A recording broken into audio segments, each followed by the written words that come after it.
Jangan lupa dukung terus channel kami dengan cara subscribe, like, dan juga komen.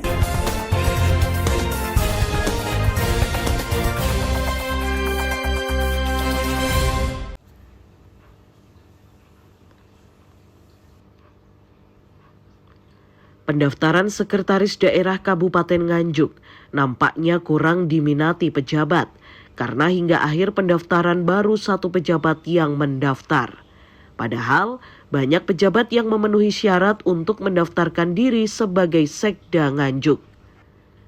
Hal ini menjadi sorotan aktivis LSM Wahyu Priyojatmiko. Mengapa hingga akhir masa pendaftaran hanya 1 pejabat yang mendaftar? Padahal kalau dilihat dari syarat usia saat mendaftarkan berusia 56 tahun, banyak pejabat yang memenuhi syarat tersebut. Ditegaskan sekda yang terpilih nantinya jangan sampai karena kekuatan politik. Bahkan jangan sampai sekda terpilih karena kekuatan oligarki.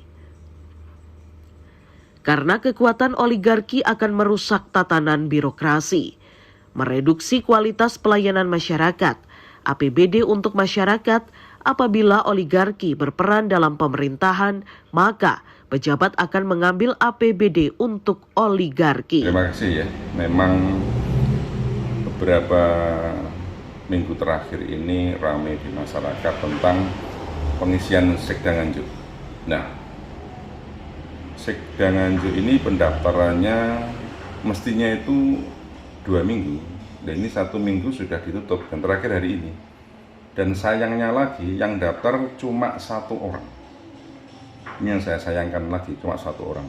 Di situ terlihat sekali bahwa saya tidak tahu mengapa tidak ada antusias daripada pejabat-pejabat Nganjuk, atau pejabat-pejabat Nganjuk enggan atau tidak mau menjadi sekda, ini yang belum saya ketahui. Atas nama siapa Pak 1 orang itu Pak? Nah itu katanya loh Pak, NS. Nah, Pak, dengan adanya 1 pendaftar dan hari terakhir ini, apakah ada dugaan ini settingan dari pihak-pihak tertentu Pak? Saya tidak mengarah ke sana, tapi saya berharap bahwa momen untuk pemilihan sekda ini betul-betul dimanfaatkan oleh para pejabat Nganjuk ya. Di situ kan tertera sekali usia maksimal saat pendaftaran 56 tahun. Saya ulangi, 56 tahun. Ini menandakan bahwa sebenarnya banyak pihak yang berpotensi bisa mendaftarkan diri bila syarat administrasinya memenuhi. Apakah NS ini memenuhi syarat administrasi itu Pak? Wah, saya tidak tahu ya, itu yang mengetahui adalah panitia. Tapi yang jelas syarat-syarat itu telah diatur oleh rigid berdasarkan PP yang ada. Informasinya NS itu akan pensiun 2 tahun ke depan Pak. Jadi umurnya mencukupi nggak untuk mendaftar itu? Ya, kalau itu benar maka ini sebenarnya ya tidak layak dia mendaftarkan diri berdasarkan syarat yang ada di dalam ketentuan-ketentuan yang telah disampaikan pada masyarakat. Kalau syarat-syarat pendaftaran, mungkin adakah pejabat lain yang bisa mendaftarkan menjadi calon sekda itu? Saya di Nganjuk cukup banyak kok, mereka yang berusia 50 tahun lebih dan mereka sudah eselon 2, pernah menjabat beberapa kepala dinas. Itu saya lihat banyak sekali ya di Nganjuk. Tapi yang lebih penting dari semua ini adalah ini Mas, jangan sampai sekda tadi terpilih karena kekuatan relasi politik dan karena kekuatan oligarki. Ini berbahaya sekali. Kalau sampai itu terpilih karena kekuatan politik, tentunya nanti pengabdian sekda sebagian besar juga akan tercurah pada politik yang mengusungnya. Apalagi kalau itu oligarki ini merusak tatanan birokrasi yang sudah lama terbangun. Oligarki ini mereduksi kualitas pelayanan masyarakat. Oligarki mendistorsi prinsip kesetaraan, keseimbangan yang ada pada pelayanan pada masyarakat. APBD nanti kan semestinya untuk masyarakat, untuk rakyat. Tapi bila oligarki ini berperan di dalam menjadikan pejabat-pejabat penting di Nganjuk, tentunya oligarki akan mengambil sebagian besar daripada APBD, khususnya belanja langsung. Apa oligarki itu terjadi di Nganjuk, Pak? Ya, saya melihat, saya menengarai dan saya menduga kuat sekali di Nganjuk ada oligarki. Upaya Bapak untuk bisa merubah oligarki di Nganjuk ini apa? Ya, tentunya para pihak yang berkompeten di dalam ini menjadikan sekda proses seleksi sekda ini sadar ya, tidak ada ego pribadi, tidak ada ego sektoral, dan yang penting lagi merubah paradigma pelayanan menjadi servant leadership, ya seperti yang dicontohkan oleh Presiden Jokowi, yaitu bagaimana atasan melayani bawahan, bagaimana pejabat melayani masyarakat, bukan paradigma asok blondong pengarang-arang. Ini yang membahayakan sekali. Bila itu dilakukan seperti yang dahulu-dahulu, ini berbahaya sekali untuk tumbuh suburnya penyakit birokrasi yang dikenal dengan biropatologi. Dan ini berisiko besar karena penyakit birokrasi itu dimulai dengan maladministrasi dan kecenderungannya pasti akan korupsi. Siap. Sementara Adam Muharto, Kepala Badan Kepegawaian Daerah Kabupaten Nganjuk, membenarkan hingga saat ini baru ada 1 pendaftar. Pihaknya akan melapor ke panitia seleksi, sehingga pansel akan memperpanjang waktu pendaftar selama 3 hari. Dan apabila sampai perpanjangan waktu tetap tidak ada pendaftar, maka pejabat eselon 2 untuk dilakukan uji kompetensi.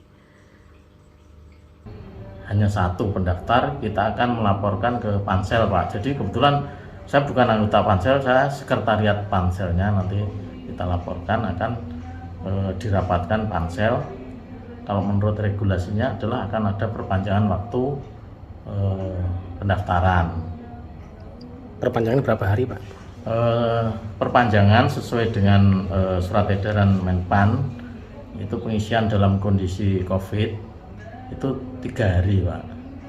Jadi Permenpan 52 tahun 2022 itu. Kalau dalam waktu perpanjangan itu masih tetap 1 pendaftar, bagaimana Pak?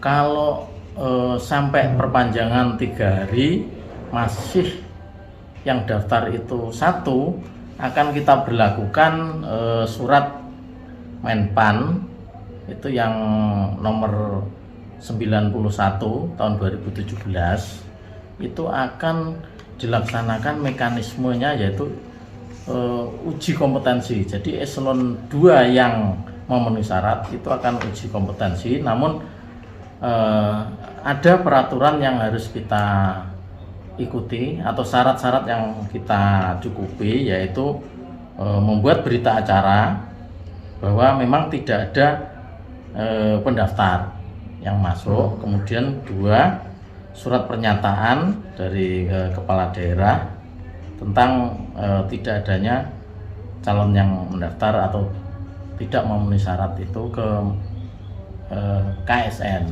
Nah, nanti dari KSN memberikan rekomendasi untuk melakukan uji kompetensi di seluruh eselon 2 yang memenuhi syarat, nanti akan di uji kompetensi. Jadi mekanisme seperti itu. Jadi apabila sampai perpanjangan waktu tidak ada pendaftar, masih 1, akan dilaksanakan seperti tadi mekanisme, yaitu surat edaran Menpan nomor 96 tadi. Memang minimal harus berapa orang, Pak, yang mendaftar? Kalau di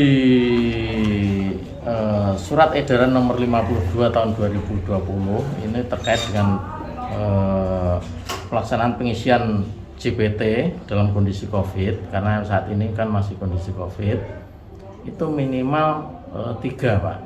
Kalau kondisi normal kan 4. Pak, untuk syarat umur, Pak, berapa, Pak, ya?